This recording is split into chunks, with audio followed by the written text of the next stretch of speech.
ছোঁয়া করার সঙ্গে সঙ্গে সিংহর আসিতে সিংহ লগ্নে আমার এই সোনার গৌররাই এই যে জগন্নাথ মিশ্রের ঘর ছিল নির্ম বৃক্ষের তলে, সেই আতুর ঘরে আমার সোনার গৌররাই জন্ম ধারণ করলেন। ওরে পালগুনা পূর্ণিমাতে উদয় হইল গৌর সখী, পালগুনা পূর্ণিমাতে উদয় হইল গৌর সখী, পালগুনা পূর্ণিমাতে উদয় হইল গৌর সখী।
আজকে আমার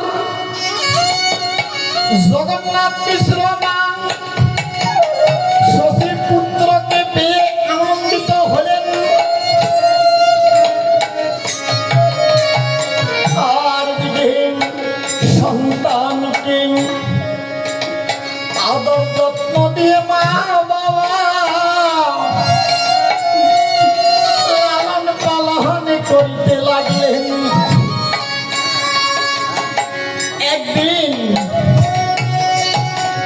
এই যে প্রভু যখন হামাগুড়ি দিয়ে চলতে লাগলেন, আর এমন সময়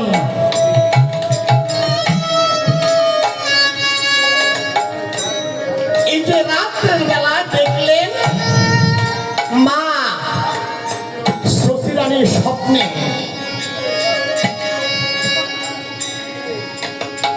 এই যে নপুর পায়ে এই যে ঘরের মধ্যে হাঁটিতে লাগলেন, আর নপুরের শব্দ শুনিতে পেলেন। আর এই নপুরের শব্দ শুনে মা অবাক হয়ে গেলেন। এই যে রণধীব নপুর কেন বাজছে? আর তখন অমনি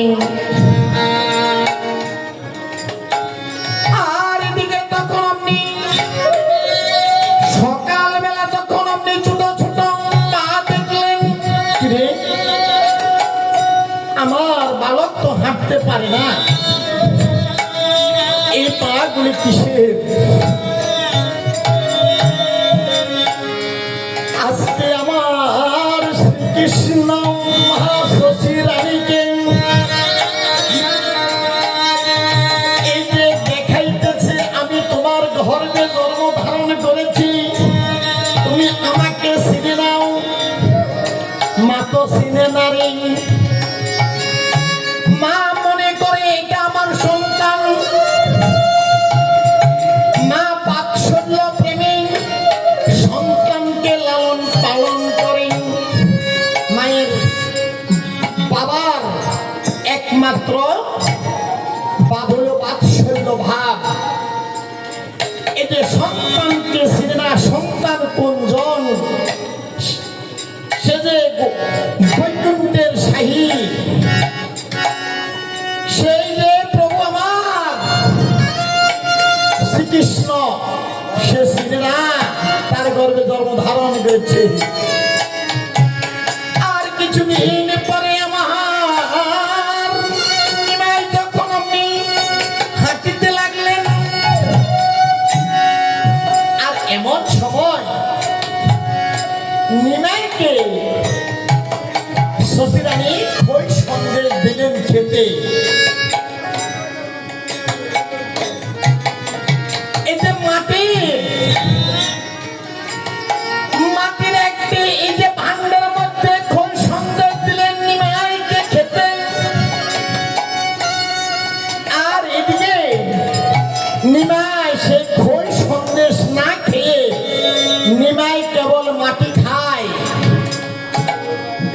তখন মা দেখলেন একে জাদু, আমি তোকে দিয়েছি খই সন্দেশ, আর তুই এই খই সন্দেশ না খেয়ে তুই কেন মাটি খেয়েছিস বাবা? আর মাটি কেন তুই যে মুখে নিলি? তখন আমার ছোট বালক বলছেন, মা গো মা তুমি তো জানো না মা, এই যে তুমি তো আমাকে দিয়েছো মাটির বিকার, তুমি আমাকে মাটির খাদ্য দিয়েছো, তুমি আমাকে কি? আমি তোকে দিয়েছি খই সন্দেশ, আর তুই বলছিস তোকে আমি এই যে মাটির খাদ্য দিয়েছি। মাগো তুমি দেখো, এই খই সন্দেশ যত শস্য উৎপাদন হয় সব তো কিন্তু মাটির থেকে উৎপন্ন হয়। মাটি, এই যে মাটি আর এই খই সন্দেশ সেটাতে কিন্তু একই বস্তু। খই সন্দেশ মাটির থেকে তো উৎপত্তি হয়, ধান মাটির থেকে উৎপত্তি হয় না। সন্দেশ তিল থেকে হয়, তাও মাটির থেকে উৎপত্তি হয়।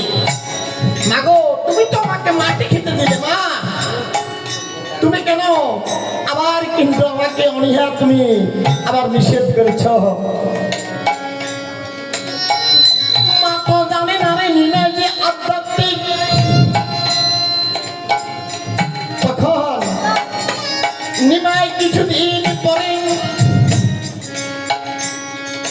একটু যখন বড় হলেন, তাহারে ভক্তবৃন্দ নিয়ে তখন আপনি কি করলেন? এই যে নগরে নগরে খেলাধুলা করিতে লাগলেন। আর খেলার ফলে নিমাই তখন হরিবোল হরিবোল বলিয়া তখন এই কলির চিৎকে শুরু